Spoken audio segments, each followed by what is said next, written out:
नमस्कार बच्चों। तो आज का लेक्चर जो है ऑप्टिक्स का है और ऑप्टिक्स में खगोलीय दूरदर्शी आज आपको पढ़ाया जाएगा। आज का लेक्चर जो है वो खगोलीय दूरदर्शी का है। ये लेक्चर आपको पढ़ने से पहले पीछे का लेक्चर आपको थोड़ा सा ध्यान रखना होगा, उसको पढ़ना होगा, क्योंकि उसमें जो है उसका कंसेप्ट इसमें यूज होगा। तो उसमें सरल सूक्ष्मदर्शी का जो कंसेप्ट है वो इसमें आपको यूज करेंगे। तो वो थोड़ा सा, यदि आपने किसी कारणवश आपने पिछला लेक्चर नहीं पढ़ पाया है तो आप प्लीज़ उसको एक बार देख लीजिए, जिससे कि आपको ये बेटर समझ में आ जाएगा। समझ में तो आ जाएगा लेकिन और अच्छी तरह से आपको क्लियर हो जाएगा। तो चलो शुरू करते हैं कि खगोलीय दूरदर्शी आखिर होती क्या है। तो खगोलीय दूरदर्शी, जैसे इसका नाम से पता लगता है, दूर का मतलब दर्शी देखना, यानी कि इससे दूर की वस्तुओं को देखा जाता है। तो इससे जो दूर, बहुत दूर आकाशीय पिंड होते हैं, जैसे चंद्रमा है, मतलब जितने ग्रह हैं और तारे वगैरह हैं, उनको उससे उसको उनको देखा जाता है। तो दूरदर्शी क्या है? एक ऐसा प्रकाशिक यंत्र है, ये जो है ऑप्टिकल इंस्ट्रूमेंट है, जो एक ऐसा प्रकाशिक यंत्र है जिसकी सहायता से बहुत दूर स्थित वस्तुओं को देखा जाता है। ये क्या करता है कि उस वस्तु का जो प्रतिबिंब है वो हमारे पास, आँख के पास बना देता है। ये जो दूरदर्शी है वो क्या करती है, जैसे मान लो चंद्रमा है तो उसका प्रतिबिंब क्या होता है, हमारी आँख के पास बना देता है, यानी 25 सेंटीमीटर। जैसे आपने दूर होती है तो क्या होगा, वो वैसे नहीं, तो इसको क्या होता है कि उसका जो है प्रतिबिंब हमारी आँख के पास बना देता है। ये इसका मेन काम होता है। तो जितनी भी दूर वस्तुएं हैं, बहुत बड़ी बड़ी वस्तुएं बहुत छोटी दिखाई देती हैं, तो जैसे वो हमारे पास आती हैं तो क्या होती है, वो बड़ी हो जाती है और उसका प्रतिबिंब हमें वो बड़ा दिखाई देता है। तो इसका जो कहने का मतलब हमने इसमें लिख रखा है कि ये एक ऐसा प्रकाशिक यंत्र है जिसकी सहायता से आकाशीय पिंडों को देखा जाता है। ठीक है, ये ध्यान ये रखना है, ये केवल जो है प्रतिबिंब, जो उसका वस्तु होता है, जो चंद्रमा है, तारे हैं, उनका मतलब आँख के पास प्रतिबिंब बना देता है, साइज नहीं बढ़ाता है। तो अब हम लिखेंगे प्रतिबिंब का बनना, प्रतिबिंब का बनना। ठीक, चलिए। तो इसमें हमने आपको पता होगा कि इसमें क्या होता है कि दो लेंस होते हैं। तो जो लेंस वस्तु की ओर होता है उसको हम ऑब्जेक्ट लेंस कहते हैं, यानी कि अवदर्शक लेंस कहते हैं। और जो लेंस आँख की ओर होता है उसको हम आई लेंस, यानी कि नेत्र का लेंस कहते हैं। ये एक लेंस है और इधर नेत्र लेंस की फोकस दूरी छोटी होती है और छोटे द्वारक का होता है। और ऑब्जेक्टिव लेंस जो वस्तु की ओर होती है इसको हम कहते हैं अवदर्शक लेंस। अवदर्शक लेंस, ये अवदर्शक लेंस होता है जो वस्तु की ओर होता है। ठीक है, ये इसकी प्रकाशिक जो है, ये यहाँ पर प्रकाशिक केंद्र होता है। और ये होता है हमारा नेत्र का लेंस, नेत्र का लेंस। ठीक है बच्चों, जो आँख की तरफ होता है उसे नेत्र का लेंस कहते हैं। तो अब चूंकि ये बहुत दूर यानी कि अनंत पर रखी वस्तु को देखने के काम आता है, इसका मतलब हमारी वस्तु कहाँ पे रखी हुई है, अनंत पर रखी हुई है। कहाँ पे है, ये मान लीजिए A और B है। अच्छा, अनंत से आने वाली जो किरणें होती हैं वो समांतर होती हैं। तो क्या होगा, यहाँ से आप क्या करेंगे, एक यहाँ प्रकाशिक केंद्र से किरण को गुजारिए, तो ये पैरेलल आएंगी, समांतर आएंगी मुख्य अक्ष के। तो ये यहाँ से थोड़ा सा आपको यहाँ से ऐसे गुजारते हुए ले चलिए। ठीक है, और एक इसके समांतर और दूसरी ले लीजिए, तो यहाँ से ऐसे करके। अब ये ध्यान रखना, जो समांतर किरणें होती हैं मुख्य अक्ष के समांतर हों तो ध्यान रखना वो फोकस पे जाके मिल जाती हैं, फोकस पर। लेकिन जो समांतर आती हैं वो क्या होता है कि लेंस से अपवर्तन के पश्चात क्या होगा कि ये फोकस पर जाके मिलेंगे यहाँ पर। तो ये जो है एक आपको कहाँ से गुजारनी है, टेढ़ा हो जाता है। चलिए, तो ये जो हमारा प्रतिबिंब है वो क्या हो गया है, ये यहाँ पर FO, O फॉर ऑब्जेक्ट होता है, तो ये FO पर बनेगा। और ये हम सब लोग जानते हैं कि जो मुख्य यानी कि समांतर जो अनंत पर रखी वस्तु का जो प्रतिबिंब होता है, ये वस्तु कहाँ पे है, अनंत पर है। तो अनंत से आने वाली जो किरणें होती हैं और वो कहाँ है, फोकस पर आपको मिलेंगे। तो ये हम मान लेते हैं कि हमारा जो है वो A डैश और B डैश है। ठीक है, ये प्रतिबिंब, ध्यान रखना ये बहुत छोटा सा प्रतिबिंब बनाता है। ये ऑब्जेक्ट जो लेंस होता है इसका प्रतिबिंब बहुत छोटा सा बना देता है। ठीक है, तो इसको जो है हम, ये जो यहाँ आएगी, ये इसका यहाँ पर जो है ये Fe होगा नेत्र लेंस का फोकस, और ये ऑब्जेक्ट लेंस का फोकस। E फॉर आई होता है नेत्रिका के लिए, और O फॉर ऑब्जेक्ट अवदर्शक के लिए ये काम करेगा। ठीक है बच्चों, तो ये है। अब यहाँ से जो किरणें चलेंगी, ये लेंस से जाने के बाद हम लोग जानते हैं कि जो लेंस के समांतर यानी कि मुख्य अक्ष के समांतर होता है वो उसके फोकस से होकर जाता है। तो ये किरण जो है कहाँ से जाएगी, इसके फोकस से होकर जाएगी। तो ऐसे करके ये यहाँ से, ये हमारा Fe है, द्वितीय इसका फोकस है, तो ये यहाँ से जाएगी। और एक हम इसको यानी कि इसके प्रकाशिक किरण से गुजार दीजिए। तो ये A' थोड़ा ऊपर लिख दीजिए, और ये जो है इसके प्रकाशिक किरण से गुजार दो। चलिए, ये हमने यहाँ से इसको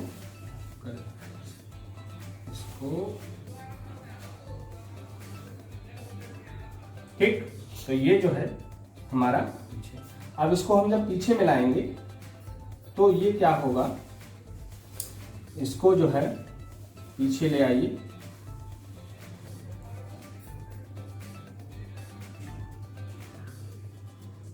और ये हम जब पीछे मिलाएंगे तो ये यहाँ आके कहीं मिल जाएगा। ओके, ये इसका प्रतिबिंब बनेगा। तो आपको ये ध्यान रखना, ये डबल डैश है और ये बी डबल डैश हो गया। ठीक बच्चों, इसको ऐसा करो, यहाँ बी डबल डैश करो और यहाँ ए डबल डैश करो। तो ये आपका दूरदर्शी का जो है वो आपका फिगर है ये। तो ये जो है आपको ये ध्यान रखना, एक तो हम यहाँ ऑप्टिकल यानी कि जो प्रकाशिक केंद्र है यहाँ से हम किरण गुजारेंगे, और एक ऐसे करके समांतर यहाँ से गुजार देंगे। तो ये क्या होता है कि ये फोकस से यानी कि इसके फोकस पे जाके मिलेंगे, ऑब्जेक्ट के जो फोकस होता है उस पे जाके मिलेंगे। ठीक है, और ये जो है वो एक आपको पता होगा कि जो जब हमारा लेंस जो होता है, लेंस में जब उसका जो फोकस और वक्रता केंद्र के बीच में वस्तु रखी होती है तो उसका प्रतिबिंब आपको पता होगा ऐसे करके पीछे जाके बनता है। तो ये यहाँ पर आके बड़ा सा ये सीधा और आभासी बनता है। तो वो ये कंसेप्ट होता है, ये ही सरल सूक्ष्मदर्शी वाला है जो आपको पता। तो ये इतना ज्यादा जो लेंस है ये क्या करेगा कि सरल सूक्ष्मदर्शी का काम करता है। तो इसके द्वारा प्रतिबिंब जो है वो है आभासी और सीधा बनता है। ठीक है, तो यहाँ पर हमारी आंख होगी, और ये जो है आंख ऐसे करके है, ये आंख। ओके, आंख। चलिए, तो ये हमारा प्रतिबिंब का बनना हो गया। ये इस तरह आपको प्रतिबिंब बना। अब इसकी दूरियां इसमें लिख लेते हैं। अब क्योंकि वस्तु कहाँ है, वस्तु जो है हमारा u बराबर जो है वो कहाँ पे है, अनंत पे है। तो इसका जो है इसके अवदर्शक लेंस से जो फोकस तक की दूरी है वो हमारी क्या होती है, फोकस दूरी होगी FO। तो अवदर्शक से उसके फोकस तक की दूरी को हम क्या कहते हैं, FO, यानी कि ऑब्जेक्ट लेंस की फोकस दूरी। ठीक है, और यहाँ से जो इसके द्वारा जो पहले अवदर्शक लेंस के द्वारा जो प्रतिबिंब बनता है, हमने पहले भी बताया कि पहले लेंस के द्वारा, पहले पृष्ठ के द्वारा जो प्रतिबिंब बनता है वो दूसरे लेंस हो, पृष्ठ हो, उसके लिए आभासी वस्तु का काम करेगा। तो ये जो प्रतिबिंब इसके द्वारा जो बना हुआ है, ये प्रतिबिंब इसके लिए आभासी वस्तु का काम करेगा। और यहाँ से इसकी जो दूरी होगी प्यारे, वो हम पढ़ते हैं UE। E का मतलब ये हो गया है कि वो जो है उसका आई लेंस से वस्तु की दूरी। ठीक है, तो आई लेंस से वस्तु की ये दूरी हो गई, और ये फोकस दूरी, यानी कि पहले इसके द्वारा जो प्रतिबिंब बना है वो कहाँ पे बना है, FO पे, और जिसकी दूरी कितनी है, FO, क्योंकि ये अवदर्शक लेंस की फोकस दूरी है। और इसके पहले लेंस के द्वारा जो प्रतिबिंब है वो दूसरे के लिए वस्तु का काम करता है। ठीक है बच्चों, तो इसको आप नोट कर लीजिए, इसको बना लीजिए। ये ध्यान रखना, ये पूरा जो पूरा का पूरा ये सरल सूक्ष्मदर्शी है, जिसके द्वारा क्या होता है, जब वस्तु फोकस और वक्रता केंद्र के बीच में रखी होती है तो उसका जो प्रतिबिंब होता है वो सीधा और आभासी वस्तु से बड़ा बनता है। तो ये क्या करता है कि वो जो प्रतिबिंब है छोटा सा बना था वो क्या हो गया कि उसका बड़ा प्रतिबिंब बन गया। अच्छा, ये यहाँ पर वस्तु द्वारा जो आंख पे बना कोण है वो अल्फा होता है, तो ये अल्फा है तो ये भी अल्फा होगा। और ये आंख पर प्रतिबिंब द्वारा आंख पे बना कोण जो है वो बीटा होता है। तो इस तरह करके, अच्छा आप ये सोच रहे होंगे कि ये तो लेंस रखा, आप क्या, अब जैसे मान लो पहले हम सूक्ष्मदर्शी दूरदर्शी से देख रहे और हम फिर दूरदर्शी हटा दें तो क्या होगा, वस्तु के द्वारा हमारी आंख पे बना कोण, यानी कि बिना यंत्र के अल्फा क्या होता है कि वस्तु द्वारा आंख पे बना कोण। जब हम सूक्ष्मदर्शी या दूरदर्शी से देखते हैं तो फिर दूर यंत्र द्वारा बना प्रतिबिंब होता है, वो कौन होता है, तो ये अल्फा होता है कि बिना यंत्र के। जैसे हम पहले देख रहे, अब हम हटा दें इसको, अब हम देखें उसको, तो उससे वस्तु के द्वारा जो प्रतिबिंब बनता है, वो कोण बनता है, उसे हम अल्फा कहते हैं। और जो प्रतिबिंब है, प्रतिबिंब के द्वारा जो आंख पर बना कोण, ये बीटा होता है। तो ये आपको समझ में आ गया होगा, ये जो है। अब हम क्या करते हैं, इसका जो मेन है वो हम निकालेंगे कि आवर्धन क्षमता। ठीक है बच्चों, तो इसे आप नोट कर लीजिए, इसको बना लीजिए। अब हम आपको बताते हैं आवर्धन क्षमता। तो आवर्धन क्षमता प्यारे क्या होती है, हमने सूत्र पढ़ा है कि आवर्धन क्षमता ये होती है कि प्रतिबिंब द्वारा आंख पर बना दर्शन कोण बटे वस्तु द्वारा बना आंख पर कोण, यानी बिना यंत्र के। तो हम अब आगे बताते हैं आपको आवर्धन क्षमता। आवर्धन क्षमता, तो आवर्धन क्षमता प्यारे क्या होती है, वही इसे एम से व्यक्त करते हैं और एम बराबर होता है हमारा बीटा अपॉन अल्फा। जैसा कि हमने बताया, बीटा क्या होता है, प्रतिबिंब के द्वारा आंख पर बना कोण, और अल्फा क्या होता है कि वस्तु द्वारा बिना यंत्र के, यंत्र ना हो, बिना यंत्र के, जैसे यंत्र हमने हटा दिया तब देखें तो वस्तु द्वारा जो हमारी आंख पर बना कोण होता है वो होता है अल्फा। ठीक है बच्चों, तो चलिए हम सबसे पहले अल्फा निकालते हैं, बीटा निकालते हैं। तो क्या करेंगे, ये वाला देख लो, ये बीटा, तो हम क्या करेंगे कि यानी कि 10 ले लेते हैं, इसको समीकरण 1 डाल दीजिए। तो क्या करेंगे 10 बीटा, तो 10 बीटा क्या होता है प्यारे, ये हम जानते हैं, या तो ये प्रतिबिंब के द्वारा ही बना कोण है, ये प्रतिबिंब के द्वारा बना कोण है। तो ये अब चूंकि ये जो है इसके लिए ये वस्तु है, तो इसका प्रतिबिंब ये है, इसके द्वारा बना प्रतिबिंब। तो या तो लंब ये ले लीजिए या लंब ये लीजिए, दोनों के लिए सेम रहेगा। तो हम इतना दूर ये लाने से कोई फायदा नहीं, हम इसको लेंगे। तो बीटा यानी tan थीटा बराबर लंब बटे आधार, tan थीटा बराबर लंब बटे आधार, इसको हम सी डाल देंगे तो लंब बटे आधार हो गया। तो tan थीटा बराबर लंब कितना हो गया इसका, लंब हो जाएगा a डैश b डैश और आधार हो गया हमारा यहाँ से यहाँ तक ये ue, और ये ue जो है ue, देखो ये है कि नहीं, तो ये हो गया। अब हम क्या करेंगे, चूंकि बीटा बहुत कम है, अतः क्या करेंगे कि tan beta is equal to beta बराबर a डैश b डैश बटे ue, ये आपका याद है। अब हम tan अल्फा का निकालेंगे, तो tan अल्फा क्या लिखेंगे कि tan अल्फा बराबर ये वस्तु द्वारा आंख पर बना कोण। तो अब हम क्या करेंगे, जैसे ये कोण आपस में बराबर होंगे, तो हम फिर इसी को लेंगे। इधर तो अब वस्तु बहुत दूर है, वो कहाँ से हम कैसे मतलब उसका कितनी दूरी कैसे निकालेंगे, उसका कितना आकार होगा, तो ये ले लेते हैं। तो ये tan अल्फा बराबर लंब बटे आधार, तो इसका लंब क्या होगा a डैश b डैश बटे इसका कितना हो गया FO, तो ये हमारा क्या हो जाएगा FO। तो अब यही बात यहाँ पर यह है कि चूंकि अल्फा बहुत अल्प है, अतः tan alpha is equal to alpha बराबर a डैश b डैश बटे FO। ये हमने आपको इस फॉर्मूले से, ये वाले से और इस वाले से हमने दोनों निकालना। अब ये मान क्या करेंगे हम कि ये मान समीकरण 1 में रख दो, 1 में रखने पर, तो 1 में रख दीजिए। तो यहां पर हम जब रखेंगे तो क्या हो जाएगा कि m इज इक्वल टू हमारा हो जाएगा कि बीटा कितना है a डैश b डैश बटे ue, और बटे में फिर a डैश b डैश बटे FO, ये हमारा बनता है। तो ये इससे a डैश b डैश से कट गया, ये FO ऊपर चला जाएगा, तो हमारा ये क्या m इज इक्वल टू हमारा क्या आ गया कि FO बटे UE, ये हमारा फॉर्मूला बन गया समीकरण 2। ये दूरदर्शी का आवर्धन क्षमता का ये फॉर्मूला होता है m बराबर F/E। ठीक है बच्चों, तो ये हमें ध्यान रखना है और इसका हमने इस तरह करके ये निकाल लिया। अब इसके दो केस उत्पन्न होते हैं कि जब प्रतिबिंब स्पर्शदृष्टि की न्यूनतम दूरी पर बने और जब प्रतिबिंब अनंत पर बने। तो इसके लिए क्या करेंगे, हम केस डालेंगे। तो केस फर्स्ट ले लेते हैं। तो केस फर्स्ट यहाँ पर ले लीजिए कि जब अंतिम प्रतिबिंब कहाँ बने, अनंत पर बने, वो ले लेते हैं। स्पष्ट दृष्टि न्यूनतम दूरी को पहले लो। जब अंतिम प्रतिबिंब स्पष्ट दृष्टि की न्यूनतम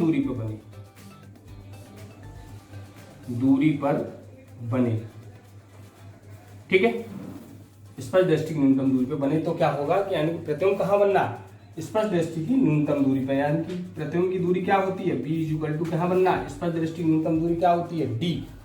ठीक है, और यानी कि वस्तु कहाँ रखी है, इसी लेंस के लिए तो बात करेंगे हम। तो वस्तु जो है हमारी कहाँ पर रखी है, UE, और इसकी फोकस दूरी क्या है, यानी कि F इक्वल टू FE, क्योंकि प्रतिबिंब जो बनना है अंतिम वो नेत्र लेंस के द्वारा बनना है, इसलिए इसमें नेत्र लेंस की बात करेंगे। इसका तो कोई काम नहीं, इसका प्यारे काम केवल ये होता है कि जो अनंत से किरणें आ रही है वो इकट्ठी करके एक बिंदु पर फोकस करते, बाकी सारा काम नेत्र का लेंस का होता है। तो अंतिम प्रतिबिंब नेत्र का लेंस बनाती है, न कि ऑब्जेक्ट लेंस बनाता है, इसलिए ध्यान रखना है, हमें इस लेंस का कोई मतलब वो नहीं करना है। तो अंतिम प्रतिबिंब किसके द्वारा बनना है। अब ये दूरियां प्यारे हम जैसे हम दूरियों में अक्सर ध्यान रखना कि लेंस से दूरी ली जाती है और प्रकाश किरणें जैसे इधर चल रही हैं और लेंस जैसे ये है, तो इधर की जो दूरियां होती हैं वो सारी की सारी क्या होती हैं, माइनस की ली जाएंगी, क्योंकि ये किरण जा रही है, तो किरण के विपरीत जो है दूरियां माइनस में ली जाती हैं, ये आपको पता होगा। तो ऐसे करके ये सारी दूरियां, ये dB माइनस लिया जाएगा और ये UB माइनस लिया जाएगा, और फोकस दूरी उत्तल लेंस की प्लस में होती है, जैसा कि हम जानते हैं। अब सूत्र लगा दीजिए, लेंस का फॉर्मूला क्या होता है, 1/f equal to 1/v minus 1/u से, इसमें लगा लीजिए। और हमें ध्यान रखना है कि 1/u का मान निकालना है, UE का, तो 1/fe हो जाएगा इक्वल टू 1/ माइनस d हो गया और माइनस 1/ माइनस के UE। ठीक है, चलिए अब हम इसको यहाँ पे सॉल्व कर लेते हैं। तो UE को पक्षांतर, यानी कि हम ऐसा करते हैं कि d को पक्षांतर कर लाइए, और ये हमारा हो गया 1/UE। यहाँ पर भी देख रहे हैं आपको 1/UE है, यह मान समीकरण 2 में रख दो, 2 में रखने पर। ठीक है, तो अब हम इस चित्र को मिटा देते हैं, इसका आप कोई काम नहीं है, आपने नोट कर लिया होगा पहले ही। तो हम इसको अब मिटाते हैं, फिर आपको इसके आगे केस बताते हैं। तो ये पहला केस है जब प्रतिबिंब स्पष्ट दृष्टि की न्यूनतम दूरी पर बने। चलिए, तो ये जो मान है ये 1/u ये यहाँ पर रख दीजिए। तो क्या होगा कि m इक्वल टू माइनस के, यानी कि FO तो इधर रहने दो, और ये आ जाएगा हमारा FE प्लस 1/d। ठीक है बच्चों, तो हम क्या करेंगे, m इक्वल टू FO, इसमें से FE कॉमन ले लीजिए, तो FO/FE, तो यहाँ तो हमारा 1 हो जाएगा, और यहाँ पर क्या होगा, ये FE ऊपर चला जाएगा, ये P। तो ये फॉर्मूला हमारा जब स्पष्ट दृष्टि न्यूनतम दूरी पर बने तब होता है। अब इसमें प्यारे कुछ उसमें माइनस भी आता है, तो माइनस आप यहाँ पर जब दोनों ये दूरियां माइनस की लेंगे, ये तो दूरी प्लस की आएगी इसके लिए, और ये माइनस का आएगी, तो वहाँ पर ये माइनस हो जाएगा, कोई दिक्कत नहीं है, आप माइनस भी ले सकते हैं, प्लस भी ले सकते हैं। ठीक है, तो चलिए अब ये इस स्थिति में नली की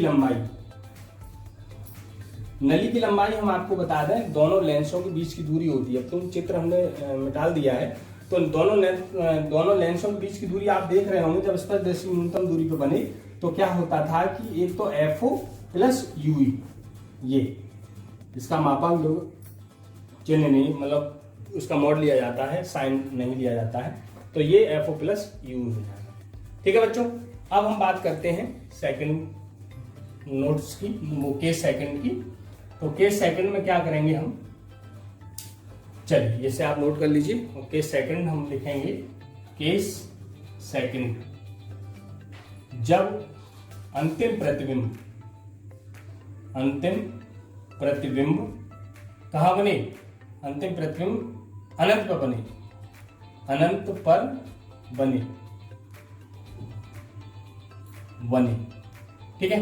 ये ध्यान रखना, जब प्रतिबिंब स्पष्ट दृष्टि की न्यूनतम दूरी पे बनता है उस समय ये जो मैग्नीफिकेशन पावर होती है, यानी कि क्षमता, जो आवर्धन क्षमता होती है, आवर्धन क्षमता, ये प्यारे आवर्धन क्षमता क्या होगी, अधिकतम प्राप्त होगी। ध्यान रखिएगा, अधिकतम होगी जब कब, जब प्रतिबिंब स्पष्ट दृष्टि की न्यूनतम दूरी पर बने, उस समय उस प्रकाशिक यंत्र की जो आवर्धन क्षमता है वो सबसे अधिक होगी, ठीक है। लेकिन उस समय क्या होगा, आंख को थोड़ी सी तकलीफ होती है, यानी कि आंख रिलैक्स नहीं होती। आपने दूर की वस्तु देखते हैं तो हमारी आंख रिलैक्स हो जाती है।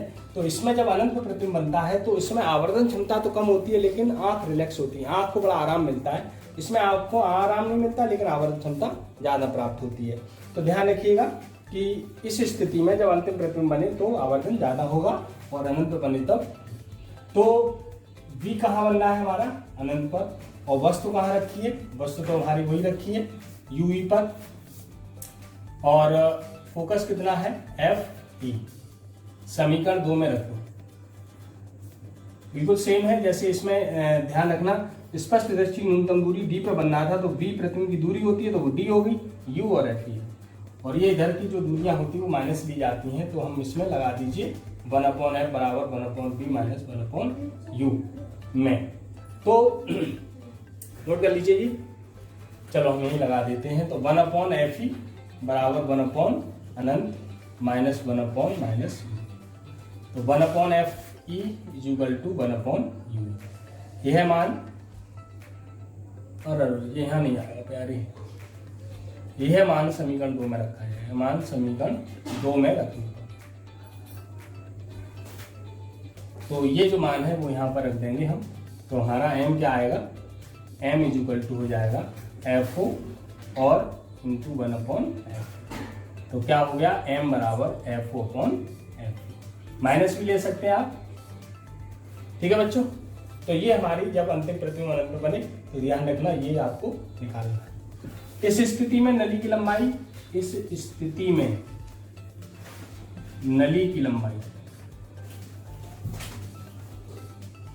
जब प्यारे प्रतिबिंब अनंत में बनेगा तो ये ध्यान रखेंगे कि उस दोनों लेंसों के बीच की दूरी है वही होती है। तो L इज इक्वल टू, यहाँ क्या हो जाएगा, वस्तु कहाँ मतलब वो हो गई, जैसे पहले वहाँ UE था, अब जो है प्रतिबिंब कहाँ बन रहा है, अनंत पर। तो क्या होगा, इस U की जगह FE तो हो जाएगा। जैसे हम मान लो यहाँ से कैंची मार रहे हैं, ठीक है, तो UE क्या हो गया, FE हो जाएगा, ये तो हो जाएगा। तो यहाँ पर हम UE की जगह FE लिख सकते हैं, तो FO प्लस FE हो जाएगा। ओके, यही फॉर्मूले में हम क्या करेंगे, FE की जगह FO रख देंगे, तो ये नली की लंबाई निकल आती है। तो इस तरह करके हमें आवर्धन क्षमता का फॉर्मूला निकालना है। और अक्सर क्लासेस बोर्ड में आवर्धन क्षमता का, यानी कि दूरदर्शी या सूक्ष्मदर्शी या परावर्तक दूरदर्शी जो भी है प्रकाशिक यंत्र, तो उनकी आवर्धन क्षमता और उनके डेरिवेशन को ही पूछा जाता है। तो आवर्धन क्षमता ध्यान रखना कि m बराबर β/α, यानी कि प्रतिबिंब द्वारा आंख पे बना कोण और यंत्र द्वारा, यंत्र की सहायता से प्रतिबिंब द्वारा आंख पे बना कोण, और बटे जो होता है वो बिना यंत्र के आंख द्वारा बना कोण होता है वस्तु द्वारा, तो β/α होता है। तो हमें बीटा और अल्फा के मान निकाल के रखने हैं उनको। तो इस तरह करके जो है ये हमारा दूरदर्शी का जो है पूरा हो गया है, और उम्मीद है जो है आपको समझ में आ गया होगा। तो आप इसे नोट कर लीजिए और इसके देख लीजिए। ओके बच्चों, चलिए नोट कर लो। और अगले लेक्चर में हमें आपको जो है परावर्तक दूरदर्शी बताएंगे। परावर्तक दूरदर्शी में ये डेरिवेशन नहीं है, उसमें केवल उसका फिगर है, जो कि पिछले नेक्स्ट ईयर जो है लास्ट ईयर परावर्तक दूरदर्शी का फिगर केवल बनाने के लिए आया था 2 नंबर में। तो उससे अगला लेक्चर में हम आपको परावर्तक दूरदर्शी कराएंगे। और तब तक के लिए नमस्कार, ओके।